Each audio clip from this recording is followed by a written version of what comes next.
बिस्मिल्लाहिर्रहमानिर्रहीम। नाज़रीन, हिन वक़्तु असां सां गॾु आहिनि वक़्ती गवर्नर ऐं स्पीकर सिंध असम्बली आगा सराज खान दुरानी साहब।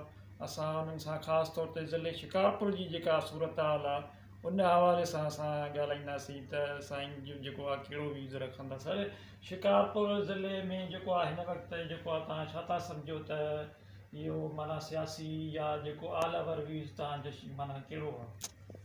ॾिसो, शिकारपुर ज़िलो इलाही इम्पोर्टेंट ज़िलो आहे। उन में डिफरेंट कबीला हिते आहिनि और हर कबीले जी पंहिंजी इम्पोर्टेंस आहे।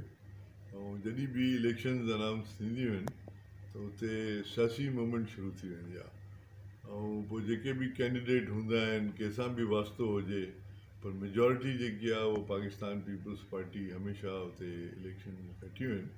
पर कुझु अर्सो पहले जेके बि इलेक्शनियूं थियूं उन में इलेक्शनियूं असांजी चोरी बि थींदियूं रहियूं आहिनि, मतिलबु की हरू भरू बि ॿिए खे खटायो वेंदो आहे।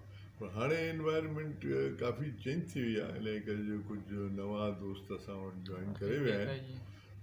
असांजो हाजी ओलबश ख़ान महर साहबु, हुनजा फर्ज़ंद सभु पाकिस्तान पीपल्स पार्टी में आया आहिनि। उन सां इलाही इम्पैक्ट पवंदो, सॼे डिस्ट्रिक्ट ते पवंदो, इन करे जो स्पेशली गड़ियासीन ऐं लखी तालको जेको आहे उहो ऑलमोस्ट ईअं थी वियो आहे जीअं हिकु थी वियो आहे, त हुनजो जेको अॻे जहिड़ो हूंदो उहो ख़तमु थी वियो। बाक़ी ॿी साइड जेकी शिकारपुर जी आहे उन में ज़रूरु कॉम्पिटिशन आहे। उन में जतोई साहिबान बि आहिनि, उन में भया साहिबान बि आहिनि, शेख साहब बि आहे, या सुल्तानकोट जा पठाण बि आहिनि, ऐं हिते JUI वारा बि आहिनि। सो उहे हर को पंहिंजी पंहिंजी कोशिशि कंदो त असां कॉन्टेस्ट कयूं ऐं असां इलेक्शन खटूं। सो मेन ॻाल्हि इहा आहे त अवाम छा थो चाहे।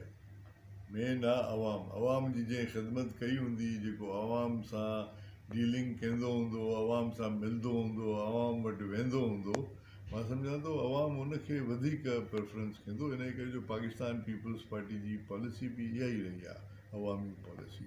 अवाम वटि वञो ऐं अवाम जे जेके ग़रीब आहिनि, ग्रेजुएट यंगस्टर्स वेठा आहिनि, उन्हनि जे घरनि में चुल्हा ॿारियो। इहा शहीद मोहतरमा बेनज़ीर भुट्टो साहिबा जी पॉलिसी ऐं हाणे बि चेयरमैन बिलावल भुट्टो ज़रदारी साहिब जी इहा ई पॉलिसी आहे। ऐं ॿियो जेको असांजो मेन स्लोगन आहे, रोटी कपिड़ा और मकान, उहो को वन टाइम स्लोगन न आहे त हिकु दफ़ो शहीद ज़ुल्फ़िकार अली भुट्टे साहिबु चयो त उहो ख़तमु थी वियो, न न आहे। इहो हमेशह जे लाइ रहंदो असांजे एजेंडा में ऐं इहो पियो हलंदो हमेशह। जॾहिं बि पाकिस्तान पीपल्स पार्टी गवर्नमेंट ईंदी आहे त रोटी कपिड़ा और मकान असां आम माण्हू खे, ग़रीब माण्हू खे प्रोवाइड कंदा आहियूं। अच्छा सर, शिकारपुर ज़िले में जेको आहे माना हिन वक़्तु जेका अपोज़िशन आहे जमीयत ऐं जतोई साहब रहिया आहिनि। बाक़ी त असां सम्झूं था त ऑल ओवर पीपल्स पार्टी शिकारपुर ज़िलो ईंदड़ इलेक्शन में सीट कंदी। जेका अपोज़िशन आहे उन हवाले तव्हां छा था सम्झो? ॾिसो, जमीयत जो पंहिंजो हिकिड़ो तरीक़ेकार आहे ऐं जतोई साहिबान जो बि पंहिंजो हिकिड़ो तरीक़ेकार आहे। उहे उनजी ख़बर कोन्हे त उहे छा पिया सोचनि, कीअं पिया सोचनि। इन करे जो जेको ॿुधण में इहो आयो आहे त कश्मीर साइड जो कुझु हिसो जेको आहे उहो हिकिड़ी सीट सां ॻंढिजी वियो आहे, या त शिकारपुर हंधि उहो। हाणे हुन में ॾिसणो इहो पवंदो त उते में मेजॉरिटी कंहिंजी आहे। उते ट्रायंगुलर फाइट थींदी, ठीकु आहे न। हुन में जतोई साहिबान बि आहिनि, हुन में भया साहिबान बि आहिनि, हुन में असांजा जेके बिजाराणी साहिबान आहिनि उहे बि कोशिशि कंदा। सो इहे ट्रायंगुलर फाइट्स में पोइ जंहिंजो वज़न वधीक हूंदो आहे वोट्स में, उहो ई हमेशह अॻिते वधंदो आहे। पर अञा ताईं इलेक्शन कमीशन फाइनलाइज़ न कयो आहे त केरु किथे ॾींदो, ओड़े हिसाब सां पोइ। अच्छा सर, शिकारपुर ज़िले में जेको आहे मतिलबु आहे त जेको असां वटि तालका आहिनि, गड़ियासीन आहे, लखी गुलाम शाह या खानपुर आहे, कबीलाई जेको जहिड़ा आहिनि उहे तमामु वधी आहिनि, ख़ासि तौर ते गड़ियासीन में, लखी में। इन जे हवाले सां काई आहे को प्लानिंग? इहो वॾो हिकिड़ो नासूर आहे कबीलाई जहिड़ा। इन में असांजो मरूम सरदार मंज़ूर अली ख़ान पंवर साहिबु इलाही इम्पोर्टेंट रोल प्ले कंदो हो। उहो उनजी कोशिशि इहा ई हूंदी त हीअ जहिड़ा जेके ख़तमु थियनि। असांजी बि कोशिशि हुई, असां बि हुनखे गुज़ारिश कंदासीं, उहो ईंदो गड़ियासीन तालके में, ईंदो लखी में, हेॾे खानपुर तालके में, उते वेही इहे फ़ैसिला करे जान छॾाईंदो। हाणे बि असांजी कोशिशि आहे त जेके बि उते जहिड़ा हलनि था उन्हनि खे असां ख़तमु करायूं। त जीअं माहौल बहितर थिए, जॾहिं इहे जहिड़ा थींदा आहिनि त माहौल ख़राबु थींदो वेंदो आहे। पोइ वरी छा थींदो आहे, जो जेके नौजवान हूंदा आहिनि, बेरोज़गार हूंदा आहिनि, पोइ उहे ग़लति कमु कंदा आहिनि, चोरियूं कंदा आहिनि, रोडनि ते अची वेंदा आहिनि, ऐं उनजे लाइ माहौल सॼो डिस्टर्ब थींदो आहे, उहो सॼो एरिया उते डिस्टर्ब थिए थो। सो इम्पॉर्टेंट पार्ट इहो ई आहे त असांखे लॉ एंड ऑर्डर सिचुएशन ठीकु करणी पए। अच्छा सर, हाणे हिन वक़्तु तव्हां पंहिंजे केसनि जे हवाले सां थोरो ॿुधायो त माना रिज़ॉल्व थिया आहिनि या अञा हलनि पिया, या छा सिचुएशन आहे? ॾिसो, केस त हिननि जेकी रेफरेंस फाइल कई 4.5 साल अॻे, उहा अञा हले थी।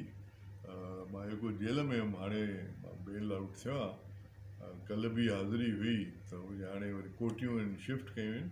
हुन केस में ॾिसो कुझु हुजे हा, अहिड़ी का ॻाल्हि हुजे हा, त 4.5 साल इलाही वॾो अरसो आहे त हिकिड़े माण्हू खे तव्हां प्रोसिक्यूट कयो था, ऐं उन सॼे ख़ानदान खे प्रोसिक्यूट कयो था। मुंहिंजे नियाणियुनि जा नाला बि आहिनि, मुंहिंजे घर वारनि जा नाला आहिनि, मुंहिंजी वालदा जेकी 90 साल जी आहे, उनजो नालो बि आहे, जेकी व्हील चेयर ते आहे। त इहा हिकिड़ी पर्सनल वेंडेटा आहे, पर्सनल ज़ाती आहे, जेकी ईअं न करणु खपे। तव्हांखे मूंखे प्रोसिक्यूट करिणो आहे, भली जेतिरा केस ठाहिणा अथव ठाहियो, मुंहुं ॾींदासीं, पर फैमिलीज़ खे न इन्वॉल्व कयो। कभी इहा ट्रेडिशन कॾहिं बि न रही आहे, हिन दफ़े इहा ट्रेडिशन थी आहे जेकी ग़लति।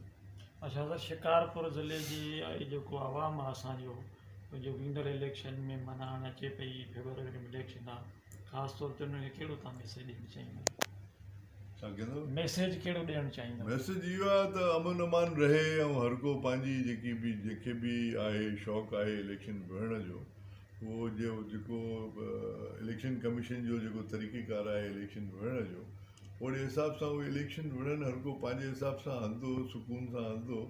बाक़ी का गड़बड़ थींदी त पोइ हुन में ॿिन्ही धुरनि जो नुक़सानु थींदो आहे। बहितर इहो आहे त आराम सां, सुकून सां इन शइ खे पास ऑन कजे। इन करे जो फेब्रुअरी परे कोन्हे, 8 फेब्रुअरी डेट अनाउंस थी आहे, इनशाला उहा बि गुज़री वेंदी। जीअं ई तक अनाउंस थींदा त पोइ इहे नॉमिनेशन वग़ैरह, इहे एतिराज़ात, जेके इलेक्शन कमीशन जा रूल्स आहिनि, उन्हनि खे फॉलो करणो।